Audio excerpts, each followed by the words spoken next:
I would like to start from certain misconceptions quoted from Crystal book What Linguistics Is, page number 1. He started with a joke. What is your profession? I'm a teacher. What do you teach? I teach linguistics. Oh, it means you can speak a lot of languages. Well, I'm sorry, I can't actually. So there are a lot of misconceptions regarding this subject of discipline. Linguistics is not teaching of or knowing about a particular language or number of languages. It's beyond that. Do you know what linguistics is? Do you have certain guesses? Yes, with the linguistics, the right words that come into our mind quickly are, it is something about languages. It is something maybe about teaching a language, maybe about learning a language, but it's different. Linguistics is study of languages, no doubt about that. But at the same time, it is quite different from the previous disciplines that were already there before 1950s regarding the study of language or languages. So I would like to start with Crystal book What is Linguistics. My lecture would be primarily based on his book What is Linguistics, publication 1979. So to start with, what linguistics is, it's better to know what linguistics is not. So I would like to start from the very first misconception about what linguistics is not. Yes, number 1, linguistics is not philology. Philology is a quite old subject regarding the study of language, rather more concerned about the history of languages. Yes, philology is a subject in which you study the history of languages over a time, how languages they evolved, how they changed over a period of time. For example, what kind of language was being used in Shakespeare time and what kind of language we use right now. So how language from Shakespeare age till today has been changed. The study over such period of time from Shakespearean age till today is known as philology, but it's not linguistics. Linguistics, yes, it studies language, but it studies language at a particular point of history. To put it in more concise words, we can say that philology has a diachronic approach towards the history study, whereas the linguistics, it has a synchronic approach. So what is the difference between this synchronic and diachronic approach? Diachronic approach is when you study certain thing over a period of time and you compare it from point to point, whereas in synchronic approach you study certain thing at a particular point of time, regardless of how it has been changed so far or what shape it will take in future. It is just concerned about the thing at a particular period of time. So linguistic with a synchronic approach would be interested in knowing what kind of language was there during the Shakespearean age, or what kind of language is being used by the writers now at the present age, without having any concern that how language has been changed during that point of time till today. So this way linguistics differs from philology. Philology, because it is argumented that linguistics or the study of languages is not a new discipline. Languages have been studied by Aristotle, his companions, and then many other philosophers and the anthropologists and different people, different critics, different educationists. They studied language. So the study of languages is not a new thing. But what is new is the discipline of linguistics. Philology, yes, it was existing since many centuries. From Aristotle time, people were interested about the history of languages. But in linguistics, it is a quite recent discipline which evolved around 1950s. So with different points, we will see how linguistics is different from all other older pre-existing branches of knowledge which were studying languages, but they are different from linguistics. Our first point was linguistics is not philology, or you can put in more precise word, linguistics is also not a comparative philology. Comparative philology, yes, where we compare the history of languages, how evolution process of one language is different from the other language or was different from the other language. But linguistics is not concerned about all these histories of languages with diachronic approach. Next, linguistics is not about language teaching or learning. Yes, this is another misconception about the discipline of linguistics. As I put in the beginning, that when you tell people that you teach linguistics or you are going to learn linguistics, the right first idea that come into their mind is that you are going to study some new language, or maybe you are going to teach certain new language or languages. But no, linguistics is quite different discipline from ELT.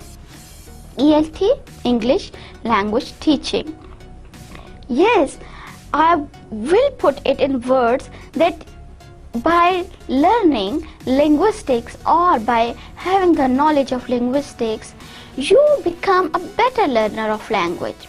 Yes, you become a better teacher of language, because linguistics gives you a lot of knowledge about the field of languages, how they work, how they function, what kind of structure they have. So in this way, you get better knowledge about the forms and structures and functions of the language. So in the other way, it can help you to learn a language in a better way. It can help you to teach a language or languages in a better way. But it very much as a separate discipline, linguistics is quite different from the subject of English language teaching. Now, what is the third misconception? Linguistics is not concerned with evaluation of a language in use. Yes, according to linguistics, this is the job of critics to evaluate language. What kind of language were the writers of Shakespearean native were using, or what kind of language is being used by the writers of nowadays. Yes, it is not the job of linguists. Rather, it is beyond the scope of linguistics to evaluate a language, to check the quality of a language, to check whether our writer is using or was using good or bad language. It is all about subjectivity, whereas linguistics as a discipline of social sciences is purely objective. It does not permit you to check the language validity or its reliability or its worthiness according to your standards. It has no standards for evaluation of a language. Rather, it is a discipline of literary criticism rather than linguistics. So, next time when you are talking about this discipline of linguistics, you should be very careful how to differentiate your discipline from others' disciplines. The next point is, linguistics is not concerned with traditional grammar approaches. Yes, this is the biggest ground where linguistics is totally different from all other branches of knowledge which were studying language or grammar before 1950s. Traditional grammarians, yes, they were already there. Again, to put it, that study of language or languages is not a recent thing. What is recent is the discipline of linguistics. Traditional grammarians, they were already there. They were already there to describe language, to study language in number of ways. But when this linguistics emerged, it was in contrast, quite in contrast with so many established facts and the beliefs of traditional grammarian.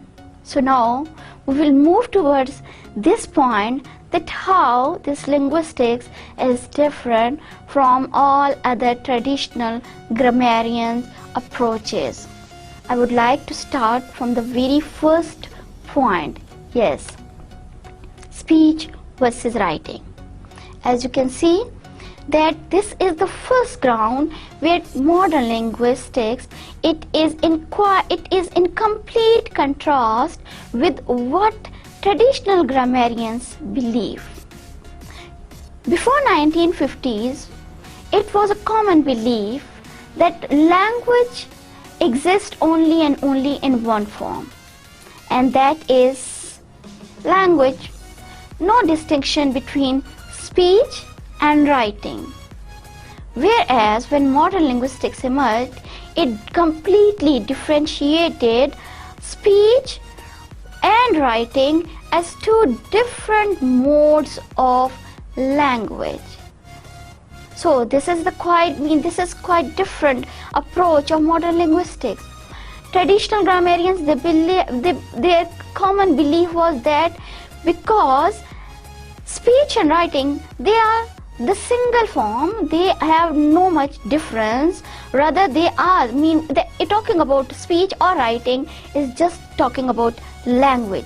So what they did, they made a big mistake while using the same rules for two different modes of communication. And they tend to use the rules of one for the other, and that created a lot of problems. Whereas the modern linguistics, it emerged with a belief that speech and writing, they are two different modes. Yes, they are part of language. If I put it in Saucy words, he called it as lang and parole. Yes, knowledge about language and knowledge about use of language. But again, it was different for two different forms of communication, speech and writing. And modern linguistics, they came up with lot of points that, for example, they proposed that how speech and writing, they can be the same, because sometimes we only speak, we do not write, and sometimes we speak before we write. And it is also an established fact that some languages of the world, they were present only in spoken forms. So to neglect speech meant to neglect that languages of the world which were never written, but they only existed in the spoken form. So this is the one of the grounds where modern linguistics, they are against this notion of traditional grammarians. Actually, modern linguistics, they come up with the idea that speech is superior form of writing. Speech is primary means of communication than the writing.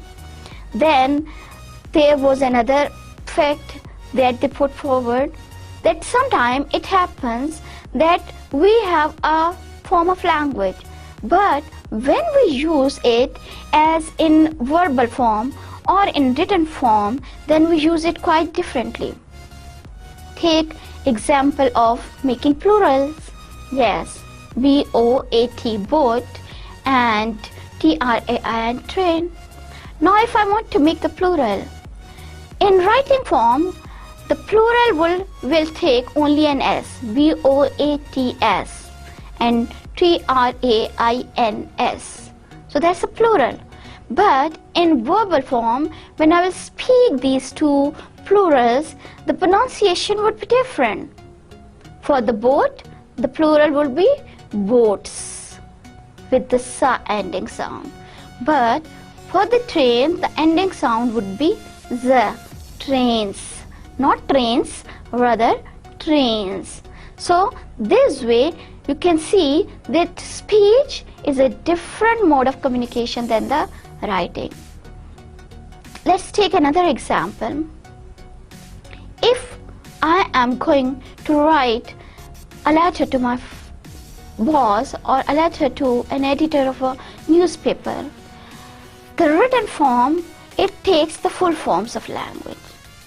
I will drive a new car tomorrow. But when I will be providing the same information to my student or to my friend in verbal form, then the way I would say it, I'll buy a new car tomorrow, I'll ride a new car tomorrow, I'm going to buy grocery today. So you see, contraction. Yes, in speech contractions are allowed. Rather, in speech it is more convenient to use the contraction forms of words to make it more convenient and to develop to fluency in our speech. But when we will write the same things, then we are in formal, especially writing, in formal mode of writing, we are supposed to write the full forms. It is not considered good to use contractions while writing especially formal patterns. So this way we can see that speech and writing, they are two different forms of communication. The next point is where modern linguistics differs from traditional grammarians is that traditional grammarians were too much concerned with classical languages. Rather, they considered the classical languages as standard languages, as superior languages of the world, as languages more sophisticated, more logical, more complex, more nice forms of the languages. So with this notion in their mind, what they did, they tried to describe the other languages with reference to those classical languages. In this regard, influence of Latin is very much important. Because traditional grammarians, they considered that these classical languages like Greek, Roman, Latin, and especially Latin is far more superior than all other languages, or especially the languages which we are using today.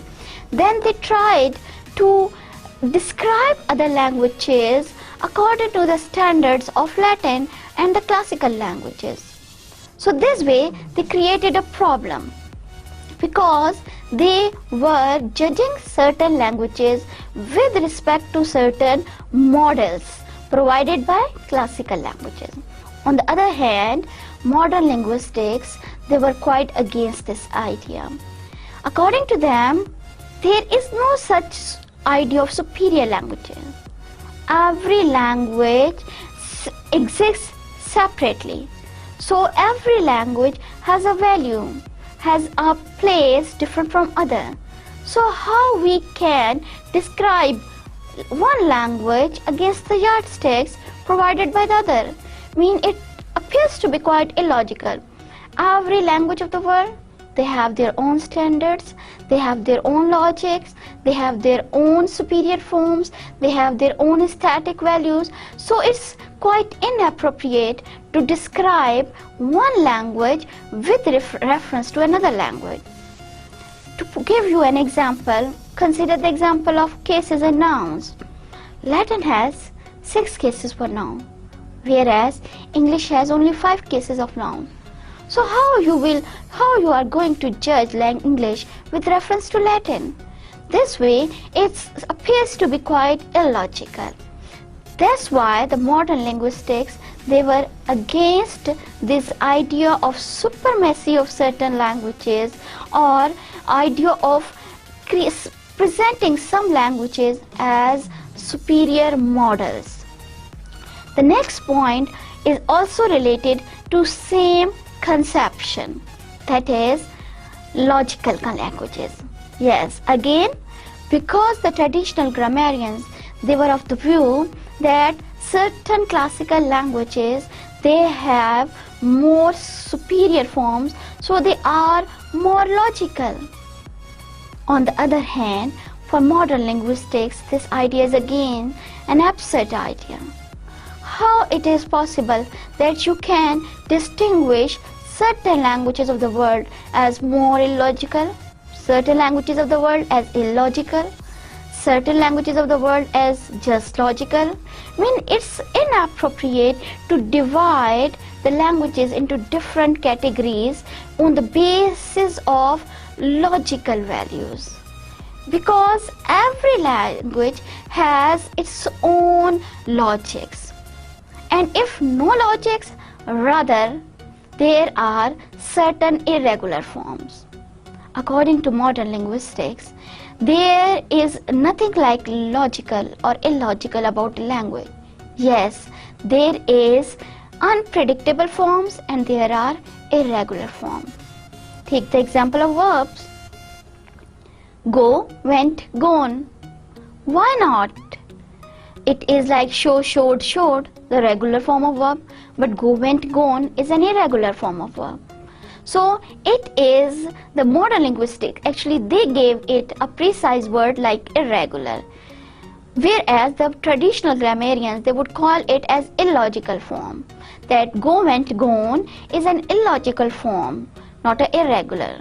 Whereas modern linguistics, they say that different languages of the world, they have certain forms which are unpredictable. And this irregularity is a feature common to all languages of the world. There are irregular verbs, there are irregular degrees of adjectives, there are certain irregular instances where you use languages in different ways. So this way, languages of the world, they can be unpredictable, they can be irregular, but there is no question about being logical or illogical. The next point is again complexity. Again, setting the traditional grammarians, setting the classical languages as standard forms and putting it that yes, these classical languages, they are the standard forms of languages. They are more superior than all other languages because they are complex. So complexity is a value on the basis of which you can judge a language. It means superiority or inferiority. According to modern linguistics, it is not possible. Languages are neither complex nor primitive. Every language has its own structure, has its own forms, and has its own function. You cannot describe a language that yes, it is a complex. Yes, for a Pakistani student like me, Chinese is a complex language because I cannot language Chinese language in a more proper way, the way I learn Urdu. But take the example of a Chinese student. If he or she is going to learn Urdu, he or she would find Urdu as difficult as we find Chinese. So this way, it is quite logical to say that languages are not complex. If they are complex, then why they are so easy to learn for their native speakers? And similarly, there are no concept of primitive languages as well. No languages of the world are simple as well. Because if there are certain languages which are spoken in far away tribes in West Africa or some tribes of Africa, so we can't say yes, those languages are very much primitive or they are very much simple because they have only few structures and only few usages. No, we cannot judge language as complex or as primitive. All languages, they have their own forms, they have their own beauty standards, they have their own usage standards. So this is another ground where the modern linguistics is quite different from the traditional grammarians.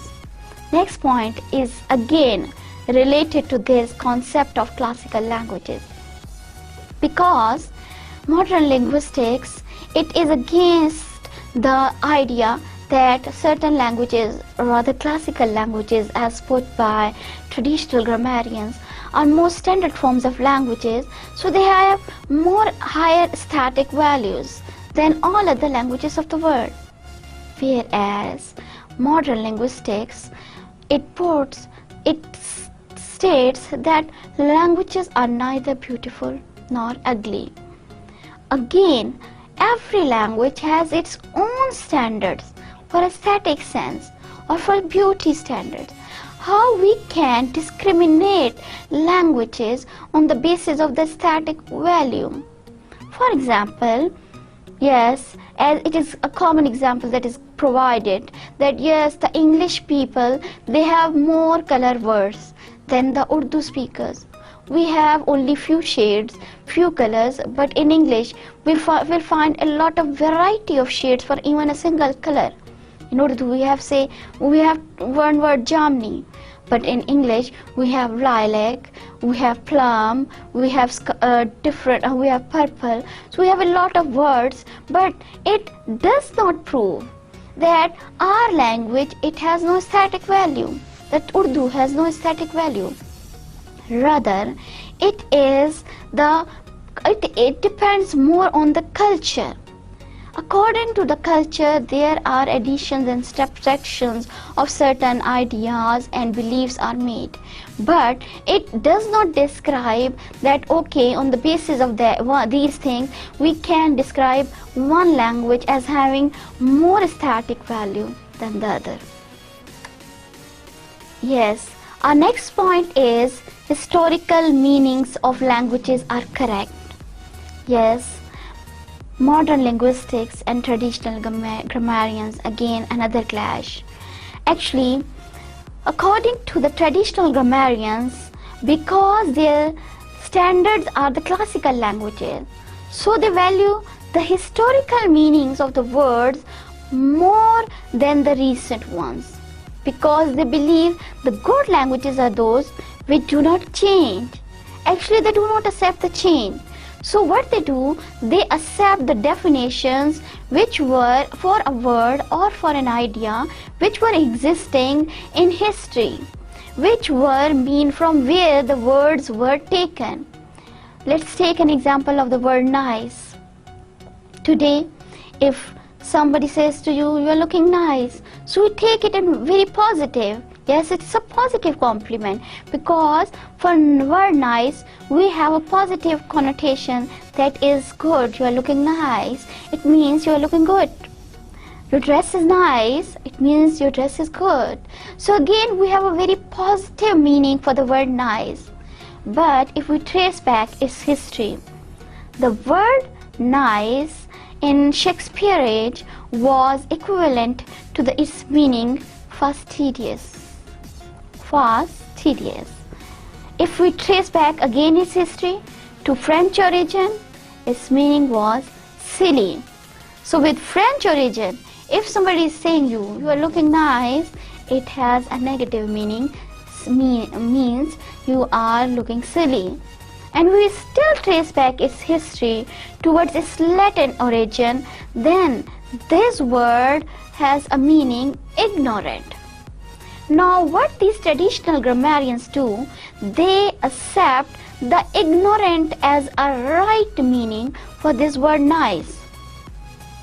Whereas the modern linguistics, they believe in change. According to them, languages change, and change is something which is undistinguishable part of every living thing.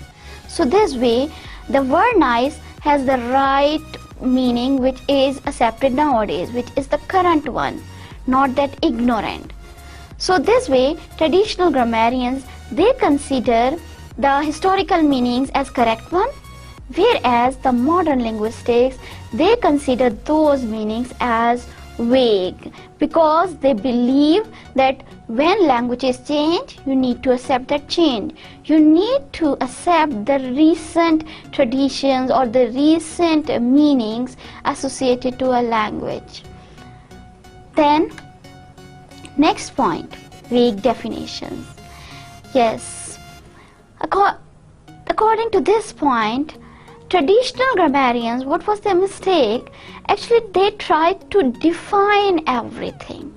And when they tried to define these things in language, they tried to make it in their own words. And to put it in more clear words, they tried to make the rules of language, which was a big mistake according to the modern linguistics approach. For example, a traditional grammarian, they tried to define the parts of speech.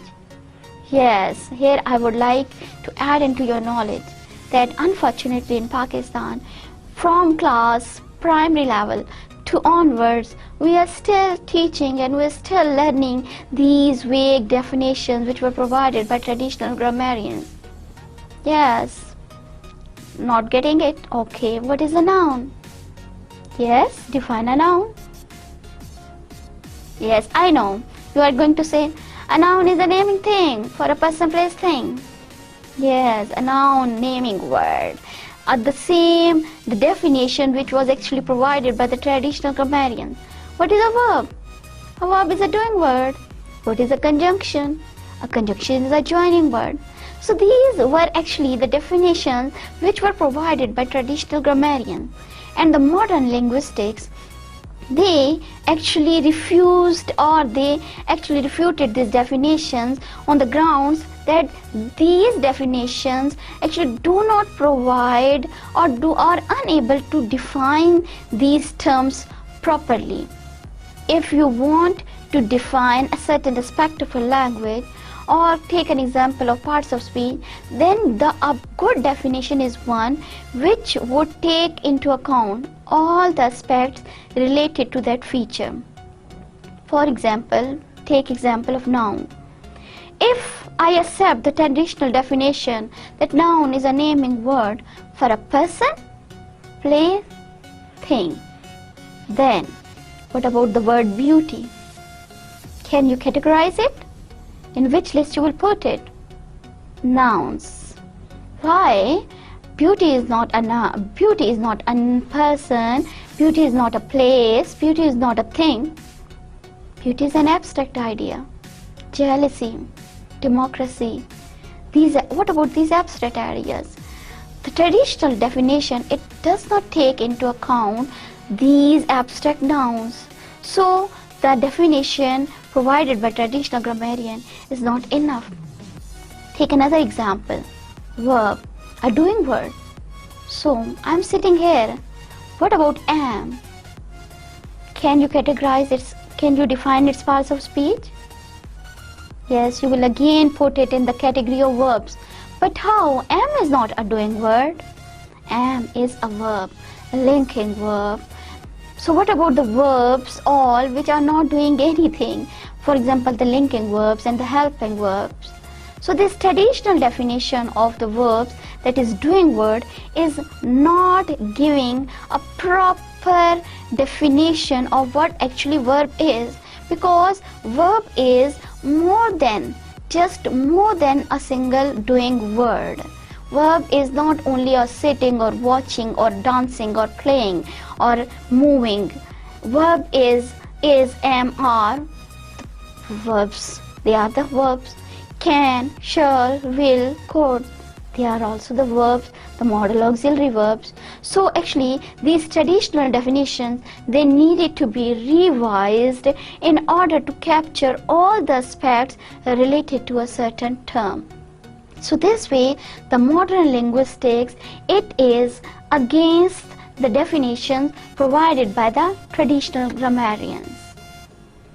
So up till here you are quite clear that how the traditional grammarians and modern linguistics, they are quite different from each other. There are much more points than these, but these were the more solid points where you can differentiate between traditional grammar approaches and the modern linguistics. If I summarize it, I can say that traditional grammarians, they have a prescriptive approach. Prescription, just like a doctor writing a prescription. Similarly, the traditional grammarians, they are writing the rules of the language. They are defining the things of the language. So they are prescribing things. On the other hand, the modern linguistics, they have a descriptive approach. They believe that a linguist should describe things rather than making it. A language is already existing here in front of us, in front of a linguist. So we need to describe it. We are no one to define that what should be a noun inside a language, what should be a verb inside a language. Rather, these things are already there in language. We have to observe those things, and we need to describe language with reference to that particular things. So this way we can say that we should not make, as a linguist, we do not believe on making of rules. Rather, we believe on describing of the rules for a particular language. So this way, traditional grammarians, they are very much different from the modern linguistics. Here we have seen so far that how linguistics differs from all the traditional grammarians. Now, I hope you are quite clear with what linguistics is not. And if you know what linguistics is not, then you are able to define what linguistics is.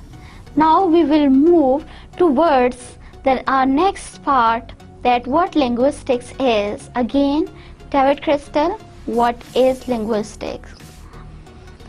If we look at the etymology of the word linguistics, it has a Latin origin. It is made up of two words, as you can see, lingua and sticks. Lingua, tongue. Sticks, knowledge or science. So on the basis of these words, we can make a definition for linguistics is, so linguistics is scientific study of knowledge. The only mistake you made in the beginning was to give me a definition like linguistics is the study of knowledge. I've added one more word, scientific study of language, all languages. So there are two prominent words here in this definition, scientific and language. If I define this word scientific, it means systematic, because science is a discipline which is considered to be very much scientific and is very much concerned with experiments, and they have a proper experimental procedures. They actually do not make rules, they do not make theories, rather they establish theories on the basis of certain grounds. They make certain tests, they make certain observations, and then they come up with a theory, or then they come up with a law. Similarly, linguistics is scientific because linguistics believes in scientific procedure for collection of data. You have to make observation, then you have to make a hypothesis, you have to conduct certain experiment in order to check that hypothesis, and if your hypothesis is correct, then you can make a theory or a rule or a law. So it is a complete chain of steps which is known as to be scientific procedure. And in linguistics, whatever is studied, whatever law or whatever rule or whatever things are established, they are based on the scientific procedure. They are very much systematic. So this way, that's why linguistics is part of social sciences discipline rather than humanities, because it has more concern with experimental procedures, with systematic take things with the objectivity. Yes, keep this thing in mind, that objectivity is another feature for experimental procedure. So this way we can say that linguistics is a systematic discipline, it's a scientific discipline, it's an objective discipline where you gather knowledge about language, where you describe language on the basis of certain steps, or rather scientific steps. The next word in the definition was language. As we said, linguistics is scientific study of languages. So scientific and then language. What is language? Do you know what is language? Again, if I ask somebody, do you know what is language? Yes, I know what language is. Of course, I speak it all the time. Well, if I ask the same person, define it, then what the other person is going to say? Language. Language is something that I am speaking. Language is something that I speak all the time. Yes, accepted. Language is what we speak. But what is the exact definition of the language? Then an ordinary man has never proper words to define a language. If as a student, or if as a student of social sciences group or the literature or any other discipline, you have certain knowledge. So what you are going to say? Language is a tool of communication. Yes, accepted. Language is a tool of communication. Language is a set of rules that is adopted by a society. But there are certain definitions which are provided by some well-known names. So I would like to give you certain definitions of language. Here I should make it clear that I'm not going to tell you here that what language is. Inshallah, in our next lectures we will discuss in detail what language is, what is its nature, what kind of functions it has, what kind of usages, what kind of forms a language have. But right here I'm just going to introduce you with the concept with what language is. To start with, Sappe 1921, he defined language as, language is a primarily human. Definitely it is a human. Definitely or not definitely, we need to discuss it. And inshallah, in next lecture we are going to debate on this thing. Language is human, purely human, or it is also mean a legacy of certain other species in this world. So this is reserved for my next lecture. So what I am going to discuss over here, separate definition of language. Language is a primarily human and non-instinctive method of communicating ideas, emotions and desires by means of a system voluntarily produced symbols. Voluntarily produced symbols. I am stressing on these words because when we want to speak certain words, we do it. This is a voluntarily action. Then our language is comprised of certain symbols. It is actually a set of symbols which we put together, make certain symbols and then produce certain words, make certain words, produce certain phrases, mix phrases, come up with clauses, mix clauses, come up with sentences. So this way, language is quite complicated thing. But in the deep roots, it is a set of symbols. And what their symbols are, inshallah, we will discuss in phonetics. Next definition is by Henry Sweet, 1993. Language may be defined as an expression of thought by means of speech, sounds. We utter certain sounds, and then by uttering those sounds, actually what is the purpose is that we want to express ourselves. we have certain ideas in our mind, we have certain thoughts in our mind, and in order to express them, we use language as a tool. Again, language is a tool of communication, but comprised of certain symbols. It's a volunteer action, and so many things are associated with it. Another definition, Encyclopedia Britannica. Language is a system of conventional, spoken or written symbols by means of which human beings, as members of society, social group, and participants in its culture, communicate.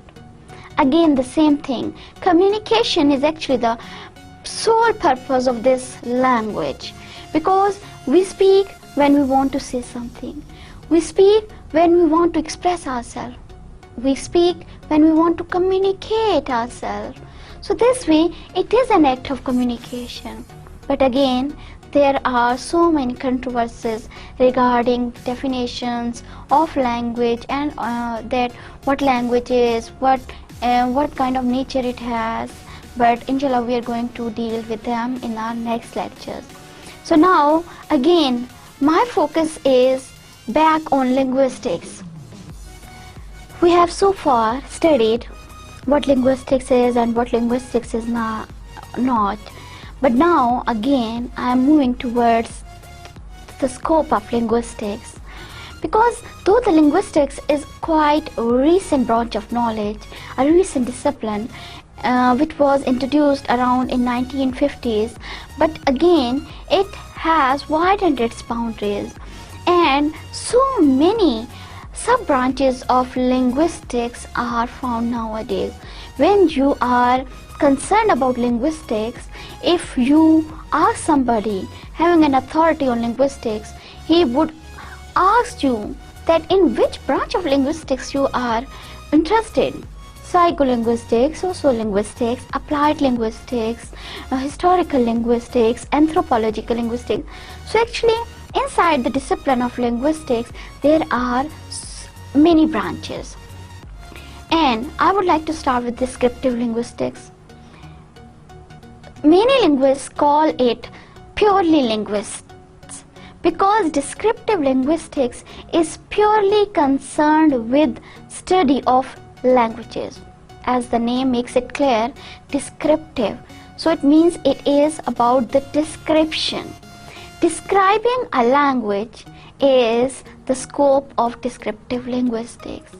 But at the same time, when it deals or it studies certain language, it has three questions. What exactly do we know when we know a language? Number two, how is this knowledge acquired? How this language is acquired. This is all about language acquisition.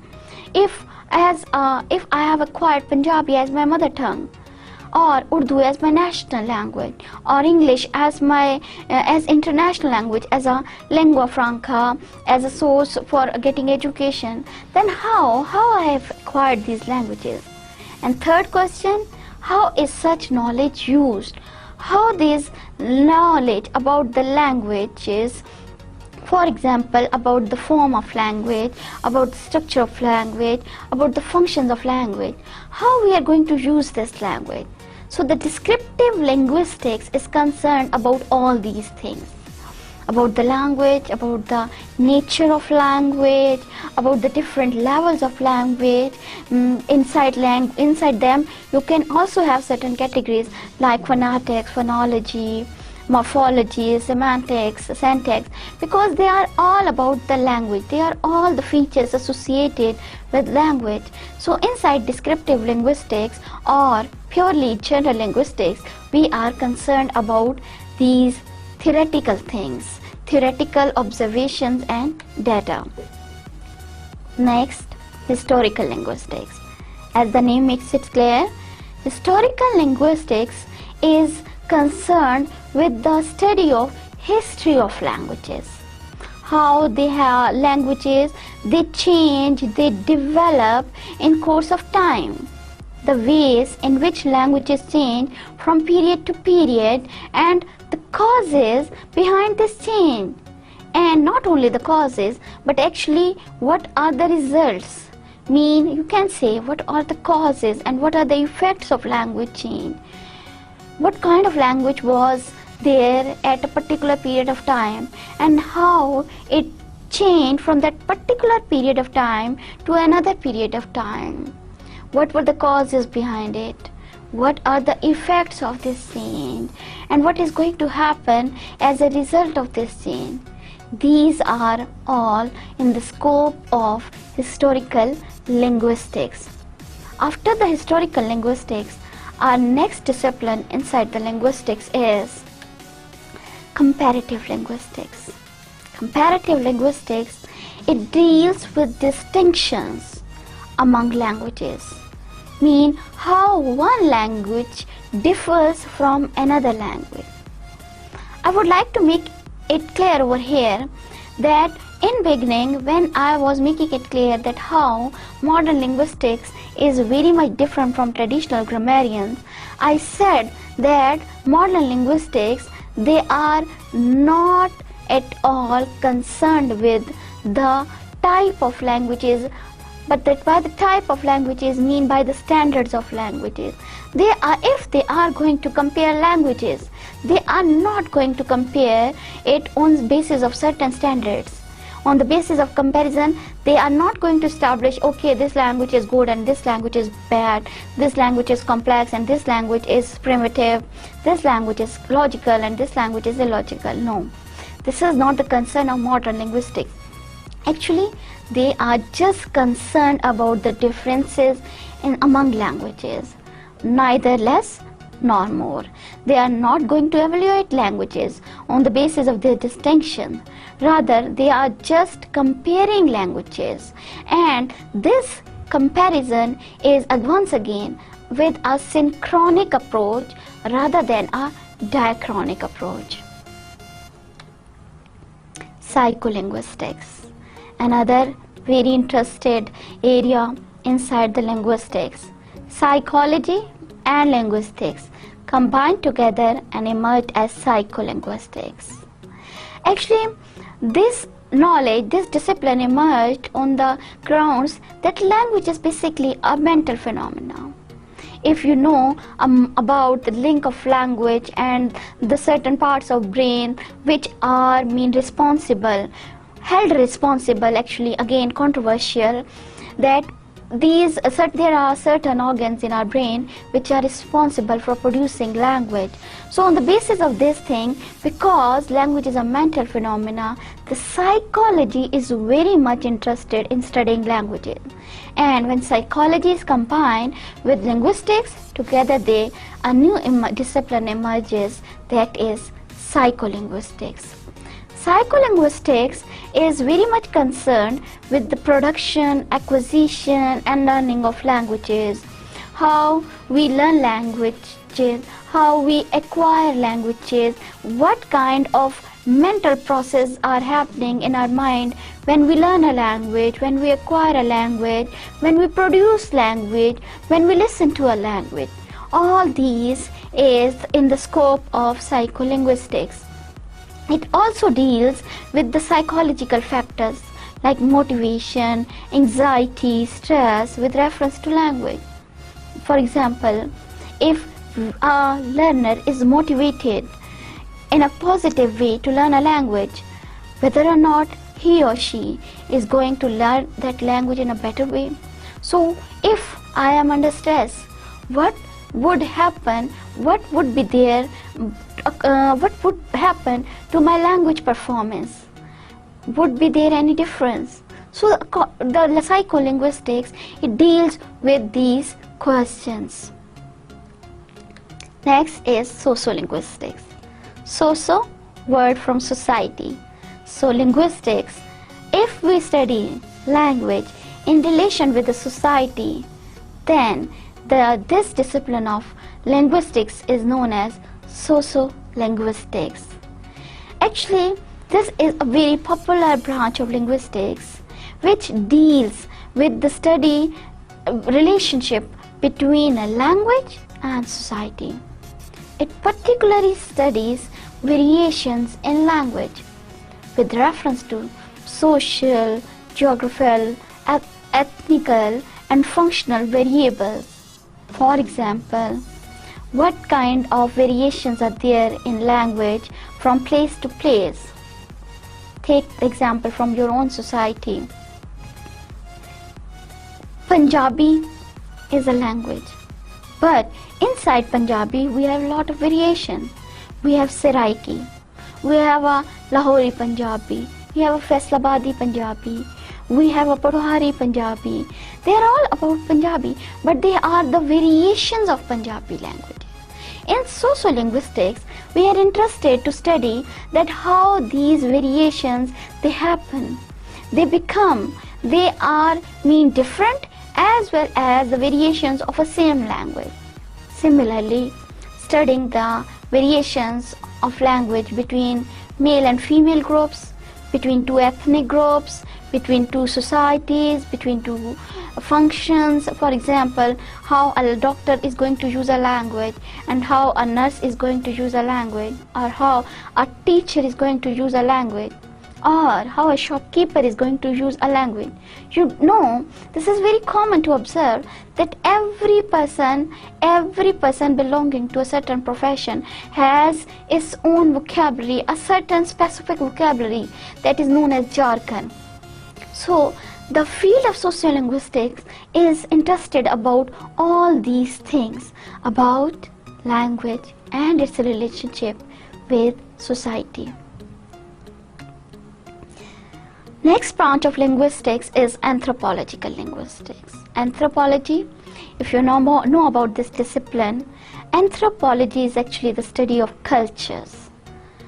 It is again, you can say that it is a sub-branch of sociolinguistics because it is again related to society, the culture of a society.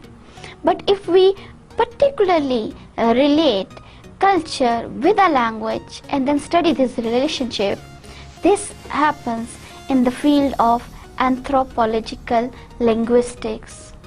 They study that how different cultures, they have different languages, what is a relationship between a language and a culture, how they are essential for each other, whether or not language it identifies a culture or culture is identified through a language.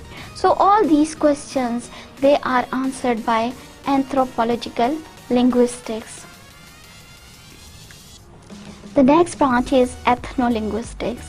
Ethnolinguistics, again a sub-branch of sociolinguistics, based on a term known as ethnicity.